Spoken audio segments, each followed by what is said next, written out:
चलिए उसके बाद हम लोग का अगला टॉपिक है यार, बहुत ही इम्पोर्टेंट टॉपिक है, राजा राम मोहन रॉय लाइब्रेरी फाउंडेशन के बारे में। ठीक है, RRRLF। ठीक है, RRRLF।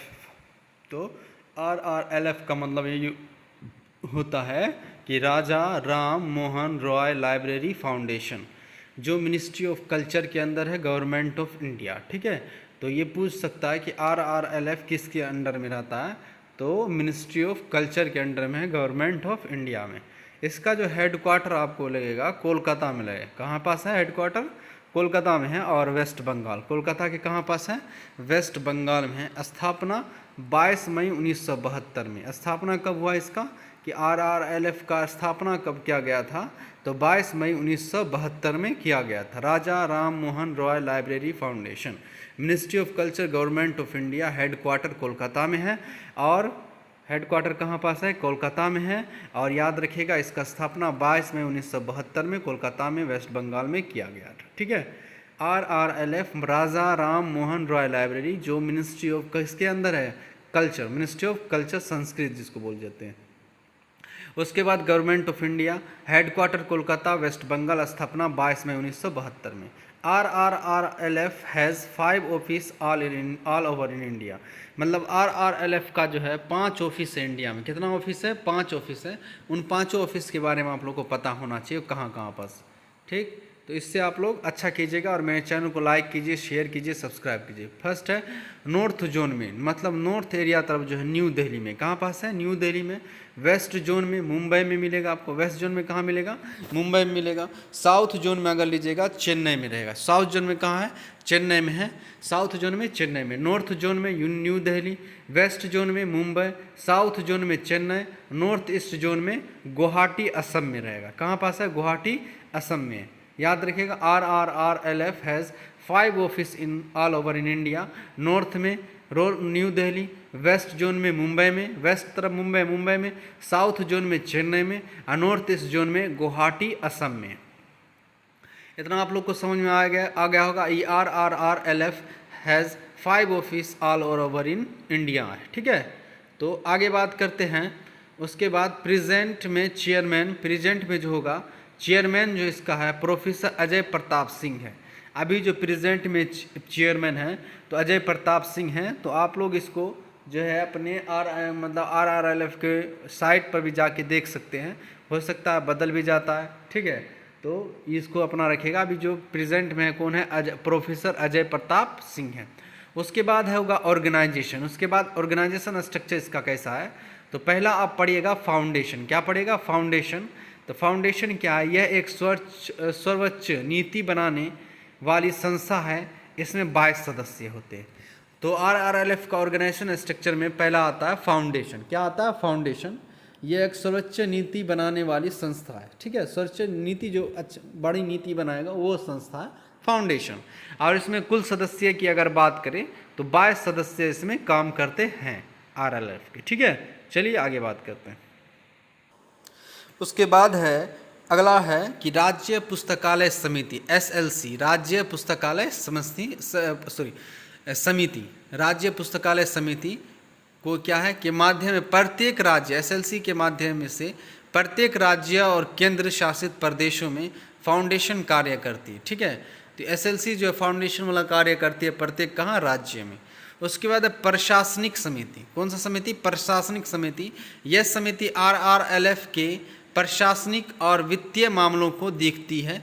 इसमें 11 सदस्य। कितने सदस्य हैं? 11 सदस्य हैं। याद रखिएगा इसमें कितने सदस्य हैं? 11 सदस्य हैं। किसमें?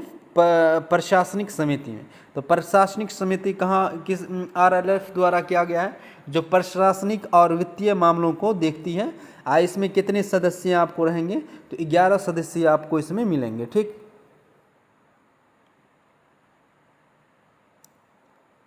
उसके बाद है पुस्तक चयन समिति। पुस्तक चयन समिति, यह समिति पुस्तक का चयन करने के लिए जिम्मेदार है। यह समिति पुस्तक का चयन करने के लिए जिम्मेदार है। इसमें 16 सदस्य होते हैं। इसमें कितने सदस्य होते हैं? 16 सदस्य होते हैं। यह समिति पुस्तक का चयन करने के लिए जिम्मेदार है और इसमें 16 सदस्य होते हैं। ये याद रखिएगा, पुस्तक चयन समिति। तो यह समिति पुस्तक के नाम से पता चलता है, यह पुस्तक का चयन करने के लिए जिम्मेदार होगा। इसमें कितने सदस्य हैं? तो 16 सदस्य हैं। पुस्तक चयन समिति में कितने सदस्य हैं? 16 सदस्य। उसके बाद है अनुदान समिति। यह समिति अनुदान को मंजूरी देने के लिए जिम्मेदार है। अनुदान समिति याद रखिएगा, अनुदानों को मंजूरी देने के लिए क्या है? जिम्मेदार है। उसके बाद आगे हम लोग बात करते हैं अनुसंधान समिति।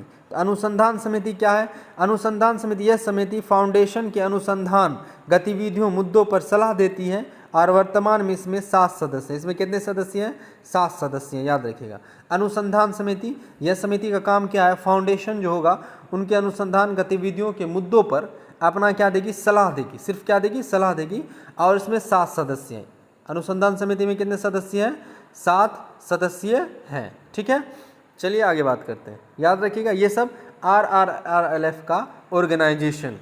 तो ये सब समिति के बारे में आपको क्या होना चाहिए? याद होना चाहिए कि कौन कौन समिति है, क्या है, क्योंकि क्वेश्चन तो आ सकता है, RRF से आएगा तो इससे भी आ सकता है। अब इसके हम उद्देश्य के बारे में पढ़ेंगे कि RRLF का उद्देश्य क्या है। तो समस्त देशों में सार्वजनिक पुस्तकालय को सहायता, प्रयोग एवं शिक्षा निर्देश प्रदान करना। ठीक है, तो क्या मतलब हो गया यहाँ का? समस्त समिति सार्वजनिक पुस्तकालय को सहायता देना और अच्छा निर्देश देना। ठीक है, ये हो गया उद्देश्य इसका। उसके बाद है उन राज्यों में पुस्तकालय अधिनियम पारित करना जहाँ अब तक लागू नहीं किया गया। तो पुस्तकालय अधिनियम पारित करने का उन राज्यों में जहाँ पुस्तकालय अधिनियम पारित नहीं हुआ है तो वहाँ लागू करना। जैसे बिहार में कब हुआ था? 2008 में हुआ था। बिहार में कब हुआ था? 2008 में। अभी 19 राज्यों में अधिनियम लागू हो चुका है। ठीक है, याद रखिएगा, बिहार में कब हुआ? 2008 में हुआ है। उसके बाद हम लोग आगे बात करते हैं। तो आगे आप लोग देखिएगा, तो आगे है कि समस्त सार्वजनिक पुस्तकालय को आपस में जोड़कर एक राष्ट्रीय स्तर का नेटवर्क तैयार करना। मतलब समस्त सार्वजनिक पुस्तकालय को आपस में जोड़ना है और एक राष्ट्रीय स्तर पर उस नेटवर्क को क्या करना है? उसको तैयार करना है। उसके बाद है सम्मेलन, शिविर, प्रशिक्षण एवं पुस्तक पर दार्शनिक आयोजन करना। ये सब दार्शनिक का क्या करना? आयोजन करना है। उसके बाद हम लोग बात करते हैं कि सार्वजनिक पुस्तकालय हेतु राष्ट्रीय नीति, national policy on library and information system नेप्लिस का निर्माण करना। तो ये सब चीज़ का निर्माण भी करना किसका काम है? RRLF का काम है। उसके बाद हम लोग बात करते हैं कि फाइनेंशियल असिस्टेंस। तो फाइनेंशियल असिस्टेंस जो है देता है डेवलपमेंट स्टेट अगर होगा तो वहाँ 50-50 का अनुपात होगा। मतलब RRLF के द्वारा उनको सहायता नहीं बोले, सहायता प्रदान किया जाता है, तो 50-50 का होगा। डेवलपिंग स्टेट जो होगा उसमें 60-50 का होगा। और उसके बाद नॉर्थ ईस्टर्न स्टेट जो होगा तो उसमें कितना होगा? 90:10 का होता है। तो ये पूछ सकता है डेवलप्ड स्टेट का कितना होगा? 50-50। डेवलपिंग स्टेट्स का कितना होगा? 60-50 होता है। और नॉर्थ ईस्टर्न स्टेट का कितना होगा? तो 90:10 का अनुपात होता है। ठीक है, अब हम लोग आगे बात करते हैं। उसके बाद है promotion of district youth resource centres, मतलब DYRCS। पुस्तक को पर्याप्त तैयार करने का उद्देश्य दिशा है इसमें। तो उसके बाद है ये जो है पुस्तक पर्याप्त स्टॉक, मतलब DYRC का मतलब क्या होता है? डिस्ट्रिक्ट यूथ रिसोर्स सेंटर है। पुस्तक का पर्याप्त स्टॉक तैयार करने की दिशा में है। भंडारण सामग्री और पुस्तकालय फर्नीचर प्राप्त करने की दिशा में है। ठीक है, ये सब काम इसका है DYRCS का। भंडारण सामग्री, पुस्तकालय फर्नीचर प्राप्त करने की दिशा में। पुस्तकालय भवन के निर्माण की दिशा में, पुस्तकालय भवन का निर्माण करना है तो DYRC प्रमोशन देता है, प्रमोट करता है इन सब चीज़ों को ये। और है और क्या? पुस्तकालय उपकरण के साथ कंप्यूटर अधिग्रहण की दिशा में। तो कंप्यूटर उपकरण उपकरण सहायक करना है तो अधिग्रहण की दिशा में काम करता है ये DYRC। उसके बाद आ जाएगा तो आप पब्लिकेशन देखिएगा, प्रकाशन ये कौन कौन, मतलब RRLF प्रकाशन क्या क्या करता है, तो प्रकाशन करेगा इंडियन लाइब्रेरीज जो प्रकाशन करता है, तो ये RRLF करता है। दूसरा है directory of Indian public libraries, the directory of Indian public libraries भी प्रकाशन कौन करता है, हमारा RRLF करता है। उसका ग्रंथान the Indian journal of library studies since 1990 से बाय एनुअल मतलब साल में 2 बार।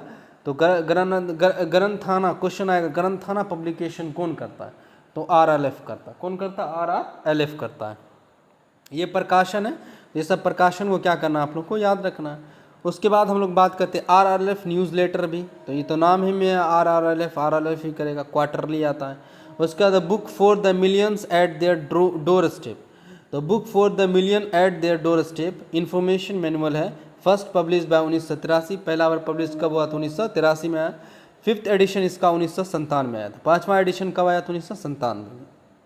The book for millions at their door step, RRLF newspaper, ये भी कौन करता है, RRLF करता है। ग्रंथाना कौन करता है, RRLF करता है। और उसके बाद directory of Indian public libraries, ये भी कौन करता है, RRLF करता है। इंडियन लाइब्रेरीज भी कौन करता है, RRLF करता है। ठीक है, यह इंडियन मतलब RRLF का क्या है, प्रकाशन, ठीक है, पब्लिकेशन है। तो इसको आप लोग याद रखना है, ठीक है, याद रखिएगा। मेरे चैनल को लाइक कीजिए, सब्सक्राइब कीजिए, शेयर कीजिए। थैंक यू देखने के लिए।